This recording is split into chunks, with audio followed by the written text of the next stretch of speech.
I literally looked up and I was talking for literally 5 minutes about the frustrations of the horse shortage anyway. It stemmed from somebody complaining that White Tiger, a couple of people did, and they're fair complaints. White Tiger and Kings County were in together on Monday. Yes, they are. There's nowhere else to put Kings County. As I said, coming into the winner's circle, if I'm the race secretary, there is a 0% chance that Kings County gets in this class next week. And even if he fit the class, I still wouldn't let him in the class. The racetrack makes money on wagering. 1 to 9 shots are bad for business. So I don't want to say I support the idea of racing him against White Tiger. There should be a class for both of them. There's not. And that's how I got down the rabbit hole of talking about horse shortages. It was a great rant. It was a wonderful rant. I can send it to you if you want. But I think you've heard it before. So all smiles across the board. I came down to Mohawk to get these tires, these brand new wheels. Pretty sharp, but you can't see them. They're going to look sharp this week coming up. Get the new wheels. Well, they aren't new wheels. I bought them in Ohio, got them painted. And then they came to Ontario because I bought a trotting bike for Stay Close. No, truthfully, I didn't buy the trotting bike for Stay Close. I bought it for any of our larger trotters. My Mini Miracle can wear it. I don't think people realize how big she is. She can wear it. There's probably a number of horses that can wear it at the burn. But I need the wheels to work properly. So I had to come down here and get the guy who does the numbers, Bobby, super handy guy. He put all the tires on for me and put all the hubs back in. The bike's arriving tonight from Doyle with Patrick the Piranha, but tonight was all about Captain Mike Dio, wasn't it? You know, we do our best to try and find the right horse for the right class. And when I saw Captain Mike Dio in the ring, you know, many of you guys know the story behind that sale. Everything was delayed and slowed down, and I literally got there as Captain Mike Dio was walking in the ring. I got to look at him right in front of me, but for a split second. Now, I had talked to Scotty, who never went with the horse, but qualified against him. Said the horse was fine. You know, he just certainly was nowhere near what they had wanted him to be. This was a stud, a $200,000 yearling stud colt. We got him back home. Sylvain Filion went with him and said, geld him. Cranky bugger. So we did. We castrated him right away.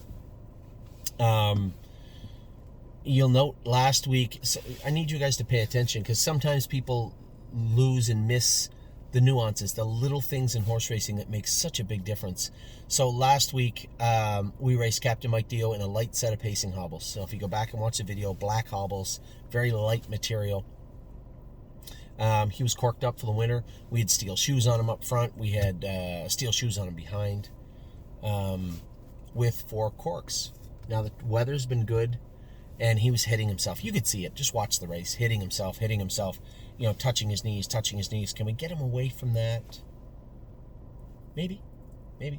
So, we took all the cork off him. Now, there's the problem with taking all the cork off of Captain Mike Dio. There's still a lot of snow and ice here. Now, this track, Mohawk, doesn't need a lot of cork to get around it, but Tamiko does. Getting to and from the track, getting on the track. Obviously, we can get away without cork at Mohawk right now. He had virtually summer shoes on tonight. Not virtually. He had summer shoes on tonight. Jason and I had talked about it. I went out and trained him. We raced him. Knew that there was a problem with the shoeing. And I'd said, the track's in great shape at Mohawk. It is March. Let's take the cork off. He was touching his knees, so we had a steel shoe on him with 4 corks. The steel shoe got him up a little higher, and he was brushing his knees. We opted to put an aluminum shoe on him, drop him down as low as we could, so his degree is about 48 degrees up front. What that does is change the trajectory of his feet. Keeps him lower if he's going to slap somewhere and touch somewhere. The shin boot, not the knee boot. That's the hope. And obviously, you see the knee protrudes out a little bit, and the shin's in here. If you can somehow widen him out a little bit and bring him down, he might actually clear. Might not hit at all. Not a whole lot of interference tonight from what I could see. The shin boots look pretty clean. Maybe a couple of marks here or there. None on his knee boots. Behind, we put a half round, half swedge. Old style pacing shoe. Went old school. Old school on Mike tonight. Just a half round, half swedge on behind with a little borium on the toe, just for a tiny bit of grab. I pulled in. I wasn't really paying attention. I was neglecting my emails somewhat all day, and I looked, and there was like 5 billion emails. So I had picked some stuff up at the tack shop, and I'm sitting literally in my car, writing emails, and I see a text pop up. That's a better Captain Mike Dio. I'm like, oh, I missed the goddamn race. Excuse my French. Missed the race. So I watched the replay, and I went in and talked to James. He said, oh, he was good. He said, obviously, I was in Mexico when he raced him. He said, but he was good. And I'm thinking, geez, it looked like 57 and a 3, 27 and a piece. Should we put him up back on gate? Might go for pretty good money right now. 3-year-old, Captain Treacherous, $200,000 yearling. What did we do? We gelded him. Got a couple of races into him. Gonna be a nice colt for the summer for someone. Might get really good money for this horse. And James is like, don't do that. He said, I think this horse pays 54 following. He's not going to win the numbers of 2 and 54, but he'll pace 54. He said, don't. I wouldn't sell him, but it's up to you. You do what you want. He said, all right. I'll document it on a video so I can make fun of you later if need be. But we'll keep him. So we're not going to sell Captain Mike Dio. There might be people saying, why would you ever think of that anyway? Well, to be a stake horse of any kind in Pennsylvania, he's going to have pace 51. He paced 57 tonight. Now, can you extrapolate that and say, wow, 27 and 3, he looks strong? Yes, of course you can. But this is 7/8. There's none of those in Pennsylvania either. They're all 5/8. That's not to say he's going to hit himself when he gets a little stronger. I'm just playing devil's advocate for you. So a lot going through my head at that time. Then I said, okay, put that to rest. The horse is good. We're not selling him. Great. He'll race in the numbers of 2 next time out. He looked good. Really good.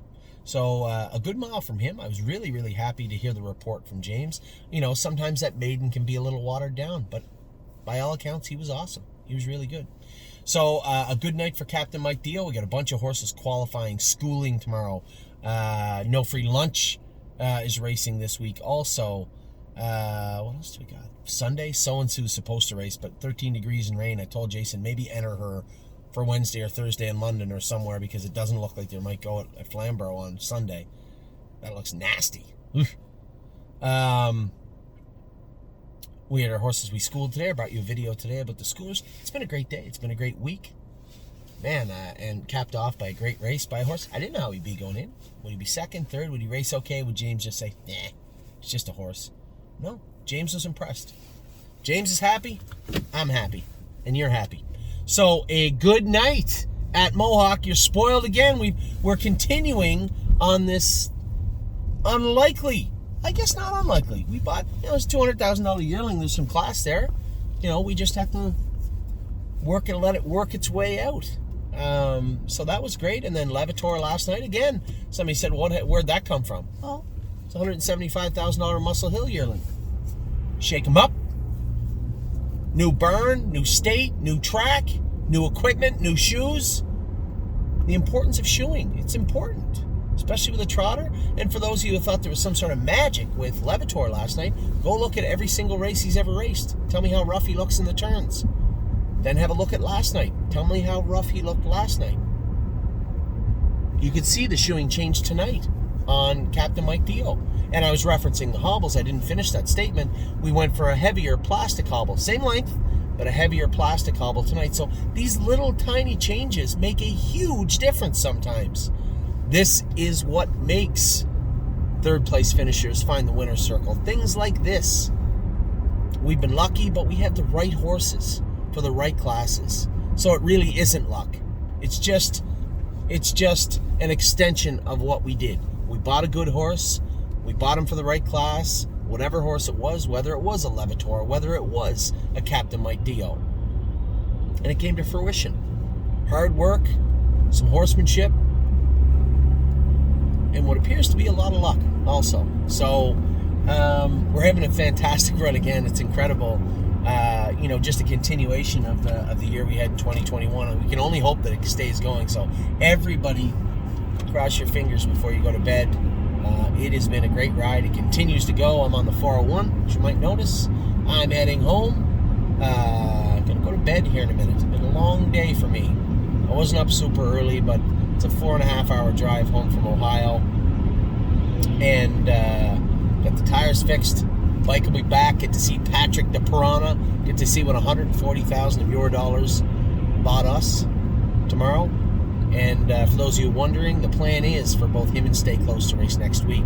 Like to train them Wednesday morning at Mohawk, and then both them and Royson's Punch get some decent mile, get a fast mile into Royson's Punch, slower mile into definitely Patrick the Piranha for next Saturday. Very slow mile, like 2:10, and then maybe 2:08, and then. We'll see about Stay Close when his class fills. I'd love them to let him in the non-runners at 40 year. You put two of our horses in together this week. All right, tit for tat. Open up the non-runners at 40, $2,000 for Stay Close if you could. So we'll see how that shakes out next week and what takes place. But for now, it has been a wonderful, wonderful start to the week. The horses raced great on Monday.